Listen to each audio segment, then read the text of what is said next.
Hello everyone, ಇದು ನಿಮ್ಮ ನೇತ್ರ. ಥ್ಯಾಂಕ್ ಯು ನನಗೆ ಸಪೋರ್ಟ್ ಮಾಡ್ತಿರೋ ಪ್ರತಿಯೊಬ್ಬರಿಗೂ ಇದೇ ಥರ ಸಪೋರ್ಟ್ ಮಾಡ್ತಾರೆ. ನನ್ನ ಚಾನಲ್ಗೆ ನೀವು ಯಾರಾದರೂ ಸಬ್ಸ್ಕ್ರೈಬ್ ಮಾಡದೆ ನೋಡ್ತಾ ಇದ್ದರೆ ಪ್ಲೀಸ್ ಸಬ್ಸ್ಕ್ರೈಬ್ ಮಾಡಿಕೊಂಡು ನನಗೆ ಸಪೋರ್ಟ್ ಮಾಡಿ ಅಂತ ಹೇಳ್ತಾ, ಆಲ್ರೆಡಿ ಬಿಗ್ ಬಾಸ್ ಅವರು ಒಂದು ಪ್ರೋಮೋ ಅಪ್ಡೇಟ್ ಮಾಡಿದ್ದಾರೆ. ಅದನ್ನೇ ನಾಮಿನೇಷನ್ ವೀಡಿಯೋನ ಇಲ್ಲಾಂದರೆ ಜಸ್ಟ್ ಬಿಗ್ ಬಾಸ್ ಟಾಸ್ಕ್ ಕೊಟ್ಬಿಟ್ಟು ಯಾರು ಅರ್ಹರು ಯಾರು ಅನರ್ಹರು ಅಂತ ಹೇಳಿದಾರಾ ಗೊತ್ತಿಲ್ಲ.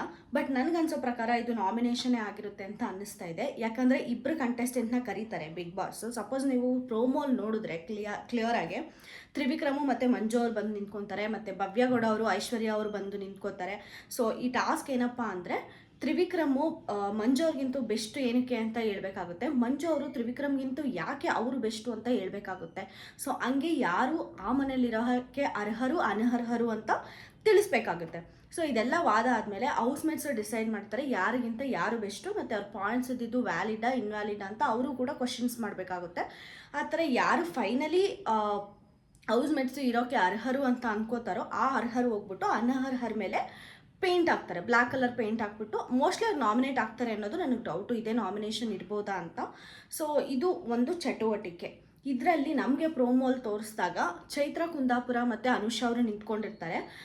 ಮತ್ತು ಎಲ್ಲ ನರಕವಾಸಿಗಳು ಹೇಳೋದೇನು ಅಂದರೆ ಚೈತ್ರ ಅವರಿಗೆ, ನೀವು ತುಂಬ ಸಲ ರೂಲ್ಸ್ನ ಬ್ರೇಕ್ ಮಾಡಿದ್ದೀರಾ ಅಂತ. ಎಕ್ಸಾಂಪಲ್ ಆ ಸೀಬೆಕಾಯಿ ತಿಂತಾರ್ತಂದರೆ ಒಂದು ಚಟುವಟಿಕೆ ನಡೀತಿರ್ಬೇಕಾದ್ರೆ ಚೈತ್ರ ಅವರು ಕ್ಲೀನ್ ಮಾಡೋಕ್ಕೆ ಬಂದಿರ್ತಾರಲ್ಲ ಲಾಸ್ಟ್ ವೀಕು, ಸೊ ಆವಾಗ ಸೀಬೆಕಾಯಿನ ತಿಂದ್ಬಿಡ್ತಾರೆ. ಅವ್ರು ಏನು ಅನ್ಕೊತಾರೆ, ಅವರು ನಮ್ಮನ್ನು ತಿಂದೇ ನೋಡ್ಕೊಳ್ಬೇಕಾಗಿರೋದು ಅವರ ಕರ್ತವ್ಯ, ಸೊ ನಾನು ತಿಂದರೆ ಅವ್ರದ್ದು ರೂಲ್ಸ್ ಬ್ರೇಕ್ ಆಗುತ್ತೆ ಅಂತ ಚೈತ್ರ ಕುಂದಾಪುರ ಅವರು ಅಲ್ಲಿ ಫ್ರೂಟ್ಸ್ ತಿಂದಿರ್ತಾರೆ. ಅದನ್ನು ನರಕವಾಸಿಗಳು ಎಂಕರೇಜ್ ಕೂಡ ಮಾಡಿರ್ತಾರೆ at that point of time.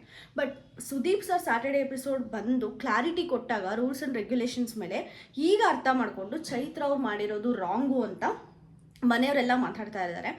So Chaitra Kundapura ಗೊತ್ತೇ ಇರೋದಲ್ಲ, ಅವ್ರು ಯಾವತ್ತೂ ಸ್ಟಾಪ್ ಮಾಡಲ್ಲ. ಅವ್ರು ರೈಟು ಅಂದರೆ ರೈಟು, ರಾಂಗು ಅಂದರೆ ರಾಂಗು ಅಂತ ಪ್ರೂವ್ ಮಾಡ್ಕೊಳ್ಳೋ ಕೇಪಬಿಲಿಟಿ ಅವ್ರ ಮಾತಿಂದ ತೋರಿಸ್ತಾರೆ. ಸೊ ಅದನ್ನೇ ಅವರು ಮಾತಾಡೋಕ್ಕೆ ಪ್ರಯತ್ನ ಪಡ್ತಾ ಇದ್ರೆ ಇಡೀ ಹೌಸ್ಮೇಟ್ಸು ಅವ್ರನ್ನ ಸ್ಟಾಪ್ ಮಾಡ್ತಾ ಇದೆ. ಚೈತ್ರ ಕುಂದಾಪುರ ಅವರು ಎಲ್ಲಿ ಮಾತಾಡಬೇಕೋ ಅಲ್ಲಿ ಮಾತಾಡಿ, ಎಲ್ಲಿ ಮಾತಾಡಬಾರ್ದು ಅಲ್ಲಿ ಮಾತಾಡದೆ ಇದ್ದರೆ ಅವರಿಗೆ ತುಂಬ ಸಿಂಪತಿ ವರ್ಕ್ ಆಗುತ್ತೆ. ಯಾಕಂದರೆ ಔಟ್ ಟೀಮಲ್ಲಿ ಎಲ್ಲರೂ ಟಾರ್ಗೆಟ್ ಮಾಡೋದೇ ಚೈತ್ರ ಕುಂದಾಪುರ ಸ್ವರ್ಗದಿಂದ ನರಕಕ್ಕೆ ಬರೋಕ್ಕಾಗಲಿ ನರಕದಿಂದ ಸ್ವರ್ಗಕ್ಕೆ ಬರೋಕ್ಕಾಗಲಿ ಅಷ್ಟು ಈಸಿ ಅಂತೂ ಅವ್ರ ಪಾತ್ ಇರಲ್ಲ. ಸೊ ಒಂದು ಸ್ವಲ್ಪ ಬ್ರೈನ್ ಯೂಸ್ ಮಾಡಿ ಚೈತ್ರ ಕುಂದಾಪುರ ಅವ್ರು ಅಂದರೆ ಗೇಮ್ ಆಡಿದ್ರೆ ಪಕ್ಕ ಅವರಿಗೆ ಆಚೆಗಡೆ ಸಿಂಪತಿ ಸಿಗೋ ಚಾನ್ಸಸ್ ತುಂಬ ಇರುತ್ತೆ. ಬಟ್ ಅವ್ರು ತುಂಬ ವೈಲೆಂಟ್ ಮಾಡಿಕೊಂಡು ಪ್ರತಿಯೊಬ್ಬರ ಹತ್ರನೂ ಕೆಟ್ಟದಾಗ ಮಾತಾಡ್ತಾ ಇದ್ದಾರೆ. ತುಂಬ ಆರ್ಗ್ಯೂ ಮಾಡ್ತಾ ಇದ್ದಾರೆ ಅಂತಲೇ ಹೇಳ್ಬೋದು. ಸೊ ಆ ಥರ ಮಾತಾಡಿದೆ ಚೈತ್ರ ಕುಂದಾಪುರ ಅವರು ಒಂದು ಸ್ವಲ್ಪ ಯೋಚಿಸಿ ಎಲ್ಲಿ ಮಾತಾಡಬೇಕೋ ಅಲ್ಲೇ ಮಾತಾಡಿದ್ರೆ ಅವರಿಗೆ ತುಂಬಾ ಪ್ಲಸ್ ಪಾಯಿಂಟ್ ಆಗುತ್ತೆ. ನೋಡಬೇಕು ಅವ್ರು ಎಲ್ಲರೂ ಸ್ಟಾಪ್ ಮಾಡ್ತಾ ಇದ್ದಾರೆ ಅಂದರೆ ಚೈತ್ರ ಕುಂದಾಪುರ ಅವರು ಏನು ಮಾತಾಡಿದ್ದಾರೆ ಅಂತ ಎಪಿಸೋಡಲ್ಲಿ. ಮತ್ತು ನೆಕ್ಸ್ಟ್ ಬಂದುಬಿಟ್ಟು ಐಶ್ವರ್ಯ ಅವರು ಮತ್ತು ನಮ್ಮ ಭವ್ಯಗೌಡ ಅವರು. ಐಶ್ವರ್ಯ ಮತ್ತು ಭವ್ಯಗೌಡ ಅವರು ವಾದ ಮಾಡ್ಕೊಳ್ತಿರ್ಬೇಕಾದ್ರೆ ನಮ್ಮ ಐಶ್ವರ್ಯ ಅವ್ರು ಹೇಳ್ತಾರೆ ಭವ್ಯ ಸಮಯದ ಗೊಂಬೆ ಅಂತ. ಸೀರಿಯಸ್ಲಿ ನನಗೆ ಯಾವ ಮೂಮೆಂಟಲ್ಲೂ ಭವ್ಯ ಸಮಯದ ಗೊಂಬೆ ಅಂತ ನನಗೆ ಅನಿಸೇ ಇಲ್ಲ. ಸಮಯದ ಗೊಂಬೆ ಅವ್ರ ಪ್ರಕಾರ ಏನಾಗಿರ್ಬೋದು ಅಂದರೆ ಭವ್ಯ ಅವರು ಸಮಯಕ್ಕೆ ತಕ್ಕಂತೆ ಚೇಂಜ್ ಆಗ್ತಾ ಹೋಗ್ತಾರೆ. ಅವ್ರಿಗೇನು ಬೇಕೋ ಅದನ್ನು ಅವ್ರಿಗೆ ಈಗ ಸಪೋಸ್ ಇವಾಗ ಯಾರ ಹತ್ರ ಆದ್ರೂ ಏನಾದರೂ ಬೇಕಿತ್ತು ಅನ್ಕೋ ಅವ್ರ ಕಡೆ ಹೋಗೋದು, ನಾಮಿನೇಷನ್ ಬಂದರೆ ಎಲ್ಲರ ಹತ್ರನೂ ಒಗ್ಗಂಟಾಗಿರೋದು, ಆ ಥರ ಮೋಸ್ಟ್ಲಿ ಸಮಯಕ್ಕೆ ತಕ್ಕಂತೆ ಅವರು ಬೇಕಾದಂಗೆ ಅವ್ರು ಚೇಂಜ್ ಆಗ್ತಾರೆ ಅಂತ ಐಶ್ವರ್ಯ ಅವ್ರ ಎಕ್ಸ್ಪ್ಲನೇಷನ್ ಆಗಿರಬಹುದು ಅಂತ ನನ್ನ ಅನಿಸಿಕೆ. ನೋಡಬೇಕು ಅದಕ್ಕೆ ತಕ್ಕಂತೆ ಏನು ಪಾಯಿಂಟ್ ಕೊಡ್ತಾರೆ ಅಂತ. ಡೆಫಿನೆಟ್ಲಿ ಇದೇ ಆಗಿರುತ್ತೆ. ಯಾಕಂದರೆ ಅಲ್ಲಿ ಭವ್ಯ ಅವರು ಲಿಟ್ರಲಿ ಅಳ್ತಾ ಇದ್ದಾರೆ. ಭವ್ಯ ಅವರು ಸಿಕ್ಕಾಪಟ್ಟೆ ಸ್ಟ್ರಾಂಗು. ಲಾಸ್ಟ್ ಟೈಮು ಅಷ್ಟೇ ಭವ್ಯಗೌಡ ಅವ್ರಿಗೆ ಕೀ ಕೊಡಲ್ಲ ಅಂತ ಹೇಳಿದಾಗ, ವಾಶ್ರೂಮ್ ಕೀ ನಾನು ಕೊಡಲ್ಲ ಅಂತ ಭವ್ಯಗೌಡ ಅವ್ರು ಬಂದಾಗ ಶಿಷ್ಯರವರೆಲ್ಲ ಜಗಳ ಮಾಡಿದಾಗ ತುಂಬ ವೀಕ್ ಆಗೋದ್ರು ಭವ್ಯಗೌಡ ಅವರು. ಮೋಸ್ಟ್ಲಿ ಏನಾದರೂ ಅಂದರೆ ತಗೊಳ್ಳೋಕ್ಕೆ ಸ್ವಲ್ಪ ಟೈಮ್ ತಗೊಳ್ತಾರೆ ಭವ್ಯಗೌಡ ಅವರು ಅಂತ ಅನಿಸುತ್ತೆ. ಬಟ್ ಇವಾಗ ಆಡ್ತಿರೋದು ನೋಡಿದ್ರೆ ಲೇಡಿ ಟೈಗರ್ ಥರ ಆಟಾಡ್ತಾ ಇದ್ದಾರೆ ಭವ್ಯಗೌಡ ಅವರು ಆಟನ. ಸೊ ಹಿಂಗೆ ಆಡ್ಕೊಂಡು ಬರಬೇಕು ಮುಂದಕ್ಕೂ. ಐಶ್ವರ್ಯ ಅವ್ರಿಗೆ ಸಖತ್ತಾಗೆ ಟಕ್ಕರ್ ಕೊಟ್ಟು ಮಾತಾಡಬೇಕು, ಎಮೋಷ್ನಲ್ ಆಗಬಾರ್ದು. ಅದೇ ನಾನು ಅಂದ್ಕೊಳ್ಳೋದು. ಭವ್ಯಗೌಡ ಅವ್ರು ಟಕ್ಕರ್ ಕೊಡ್ತಾರಾ ಇಲ್ವಾ ಅಂತ ನೋಡಬೇಕು.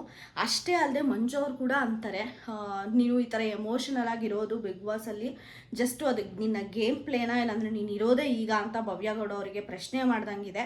ಮೋಸ್ಟ್ಲಿ ಭವ್ಯಗೌಡ ಅವ್ರಿಗೆ ಕೇಳಿರ್ತಾರೆ ಕೂಡ ಮಂಜು ಅವರು.